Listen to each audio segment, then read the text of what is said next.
What's going on, YouTube Metal Complex here, and today I've got a really awesome knife overview to do with you guys. This is the brand new Blade HQ exclusive Jade and CPM M4 Spyderco Shaman. And I know there's still people who are like, why are you calling it Shaman? It's Shaman or Shaman. I say Shaman. That's just how it's going to stay. This is a well, it was a heavily requested and definitely sought after knife after I saw how quickly they went. Somebody can tell me in the comments section, actually, if you would, tell me exactly how fast they went, exactly how many there were. I don't know. I tried to guess when Ricky and I did the video on the CPM M4 DLC coded Blade HQ exclusive Jade Paramilitary 2, and I was way off, so I have no idea. I think these were gone in under 3 minutes. Yeah, we knew. I mean, most people who have been a part of the knife world for a long time, we all knew how quickly these were going to go. You either showed up on time and you had a fast clicker finger, or you didn't, and that's the only way to get your hands on stuff like this. I felt compelled to for two reasons. One, the Spyderco Shaman is one of my favorite knives of all time. There's my original there. Two, I just, the rare Spyderco stuff, or the unique or more unique Spyderco stuff, the exclusive Spyderco stuff, I should say, and the sprint runs are particularly interesting to me because they are of limited supply usually. So, amongst these, for anybody who doesn't know, most of you do know, amongst all of these exclusives and all of these sprint runs, usually the most heavily sought after versions are the Jade and M4 exclusives that come from Blade HQ. Specifically in the past, the Manix 2 and the Paramilitary 2, both the coded and uncoded versions. If you missed this uncoded version, fear not. They will inevitably do a coded version of it that you can get your hands on, which probably, if you're going after a user version of this, will probably be a better version. Why? Because M4 is heavily susceptible to corrosion. Me, I do not plan on using this. I plan on babying it, just like I did the Red Manix 2, and not using it, and it's just going to be something for me to keep and hang on to. Please don't make me offers on it, because I don't want to sell it. Anyways, let's go ahead and move on here. This isn't really going to be a review. This is more so just going to be an overview because I've already reviewed the Shaman, the one directly above it. You can go and check out my review on that. Spoiler alert, I love it. Like I said, I think it's one of the best knives that has ever existed. So naturally, I had to get my hands on this guy. Measurements are exactly the same as the original. We'll go ahead and do it for anybody who is not aware. Overall length is about 8¼ inches. The overall blade length is actually a little over 3.5. If you're going all the way to the scales, it's like 3.6, 3.7, but your cutting edge is only about 3¼ because of that massive choil, which is preferable for me. Let's go ahead and weigh it. It should weigh exactly the same. We'll weigh both just so you guys know for sure. There's the original right there. 5.22, and here is the Jade 5.26. So they're going to be about exactly the same. That's probably an error on the scale. Just moving the knife around a little bit will yield different results. Let's take a look at this knife up close. I'm doing this video late in the day, so the lighting's weird and probably kind of fuzzy, but you'll notice here, unlike the original Shaman, and most of you guys have already seen Nick Shabazz's video, because he got one before the rest of us. And I'm glad he did, actually. I'm not complaining, because I really wanted to get a look at one. The original finish is stone-washed, and the new finish is satin. Truthfully, I prefer the stone-washed finish, but I can understand, with M4, the satin finish is going to help resist corrosion just ever so slightly more, and I think that was a good move. Nick said something about the edges and corners being a little bit sharper. They definitely are, but I wouldn't say that it's anything to be concerned with. I was worried they were going to be super sharp and it was going to bother me, because I fully plan on flicking this thing out and playing with it and being obnoxious for the next few days to my wife. But it's not anything that really is going to bother me. So if you're still waiting on yours at the time of this video, which you shouldn't be, I think most people should have them by now. But don't worry, it's not that bad. Moving down to the scales, I love the translucent green. I know he dyed his, which that's if it's if you wanted to dye some G10 scales, obviously the jade ones or the natural colored ones are the best ones because they're going to accept any color. So, for people looking to get a platform of knife that's really, really good that they can customize, this is great because you're getting an amazing steel on an amazing knife, and it's exclusive and you can dye it whatever color you want. Me personally, I actually really, really like the jade scales. I like that they're translucent. You can see the liners underneath. And I think the color's just nice. It's like Ricky said in a previous video. He said it looks like the stuff that you find on toys that glows in the dark. It just doesn't glow in the dark. I think that's a good way to put it because it's hard to describe it when you're not... in person it does look a little bit different. It's got a little more color to it in person. Hardware is exactly the same as on the original Shaman. It's all satin. Turned this way. It's all exactly the same. Backspacer is exactly the same. Pocket clip is... Actually, you know what? I didn't look at that. Okay. Pocket clip is a little bit different. I'm looking at it in my light. Sorry if I was moving. It's not quite the mirror satin clip that I see on... Actually, you know what? No, let's just compare it to this. It's the same clip, same finish that you see on the Paramilitary 2 clip. It's just in the style of the Shaman where you've got the lanyard hole in the middle. So the one on the Shaman, the original Shaman, is stonewashed.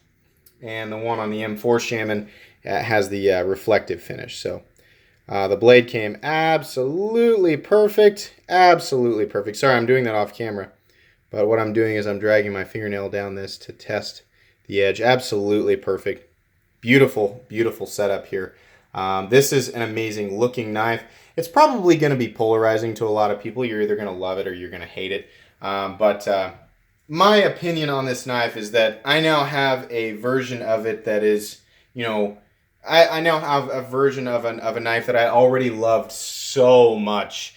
And now I have this like special version, and it brings me so much joy. And I'm sorry to you guys who didn't get your hands on one. I'm not trying to flex and say, I got one and you didn't. Yeah, I mean, all the more reason to keep your eyes out for the sprints that you want. And believe me, don't be upset that you didn't get this one. Because like I said, the one with the black-coated blade is coming. And now that Spyderco and Blade HQ have examples of how well the Shaman will do when you put a different blade steel on it and you put a different scale color on it, there are definitely more sprints and exclusives coming. I mean, be prepared to see carbon fiber and probably S90V or S110V. It'd be really cool if they did an S110V and Blurple version of this. I hope DLT Trading does a 20CV and Red G10 version. Absolutely. I mean, I'm sure, if not that exact stuff, hopefully, but there's definitely sprints and exclusives coming. So don't be upset if you miss this one. There's going to be more. And you can bet that I will be grabbing a lot of them.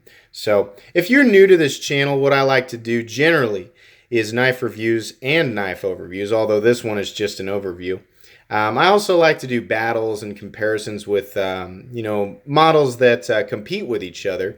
I also like to do unboxings, top 5s, top 10s, stuff like that. If that sounds like your cup of tea and you like a YouTuber who uploads 5 to 10 times a week, or at least consistently, this channel might be your cup of tea. So if you want to, please do subscribe.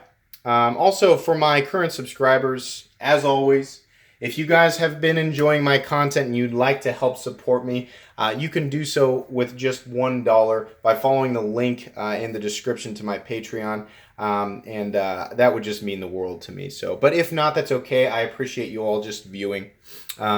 Anyways, here, I just have a couple more things I want to point out about this knife.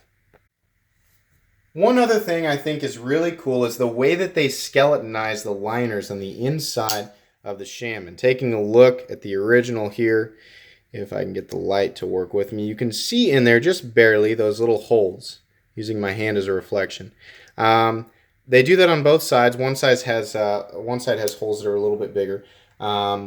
the nice thing is the translucent nature of this G10 allows those holes to come out, and it gives it, I don't know, it gives it a busy look underneath there. You know, it looks like there's a lot of mechanical parts underneath the scales, you know, doing a lot or going to work, I guess, as the knife just continues to be a knife. But I don't know, it adds a level of complexity that I just find appealing visually. Maybe I'm making it out to be something that it's not, or trying to add complexity where there doesn't need to be complexity, or simply isn't complexity.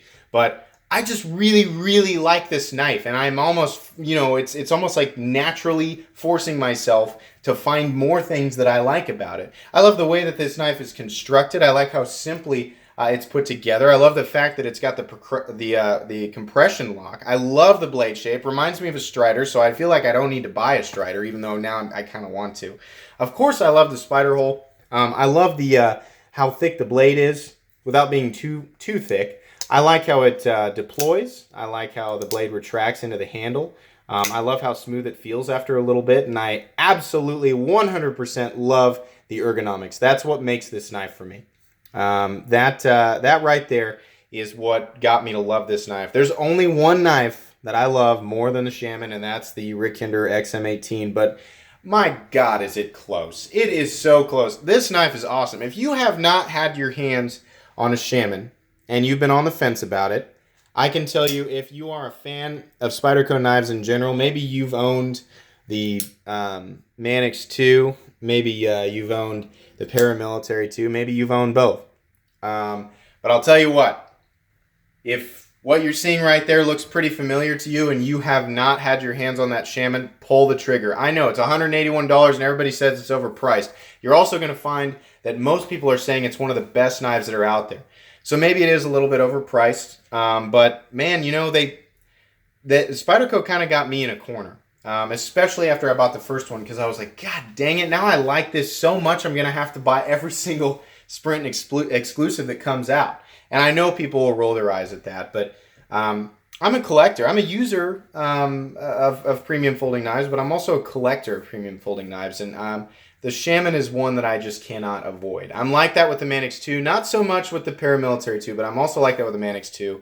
And I just like the different colors, the different variations. I like seeing different steels, even if what I'm going to use it for, which, believe me, honestly, I don't use the Sprints generally. But if I was going to, I like kind of pretending like something I might be doing would be perfectly suited for 52-100 or CPM Crewwear or Maximate. You know, I would love to say that I have very specific tasks that require those steels, or M4, you know, but I don't. It's just, I mean, you know, most of you are going to be like me. It's just neat to have something that's just a little bit different. So in any case, I think I've rambled on long enough. I put this video ahead of some other stuff that I've had waiting in line to upload, because I know that there are people who didn't get their hands on this, or who maybe have just recently purchased one off the secondary market for a price that they're not happy saying out loud, and they're coming here and watching my videos, or this video, for validation of their purchase.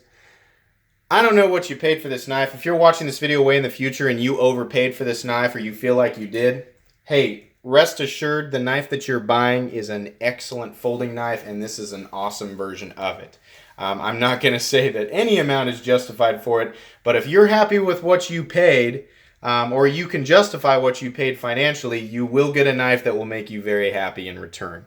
That's all I'm going to say, because I think that's about the only way you're going to acquire these from now on, unless Blade HQ decides to do a second run of the uncoated M4 and Jade scale version. So anyways, I hope you enjoyed this video. I hope you found it entertaining. If you did, please leave a like. If you'd like to check out my other content, I do, of course, have lots of videos of knives that are either expensive or inexpensive that I do or don't like. So please check those out. And if you enjoy all my content, then please subscribe to my channel, because there is definitely more coming. Thanks again for watching, everybody, and have a great day and a great weekend.